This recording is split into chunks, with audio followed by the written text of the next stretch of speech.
And even to this day, even though I've done, as you mentioned, over 2,200 paintings or something, every one I do, I'm kind of nervous about.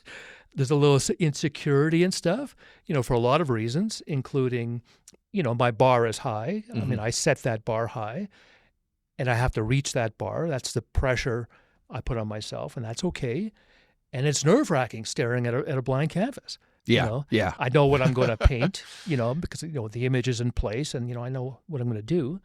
A lot of my paintings are inspired by previous paintings and so on. But once I get started, once that first brush lands on the canvas, and you get going, and I liken the creation of a painting to almost like, you're rolling a boulder and you got to keep on pushing. All of a sudden, it starts rolling on its own. Yeah. So in other words, it has a life of its own. It's like going to the gym. The most important day is the first day you go. Yeah. The second important is the second day you go. Yeah. That's the hardest part. Once you get the boulder going, it's going to keep going. That's it. It's a snowball, right? But Exactly. you got to keep pushing. Sometimes you're going to get to a little uphill. Yeah. And it's going to lose some steam. Yeah. And you got to be ready to push just like you pushed the first time. I like that right? analogy because it's, clearly it's transferable. Yeah. And with a painting, I try to bring it to life in a sense and tell me what it wants. Like, it's like, speak to me, not to be silly, but really, and all of a sudden it starts to form its own language and not literally, and in that regard, but just its own style and language.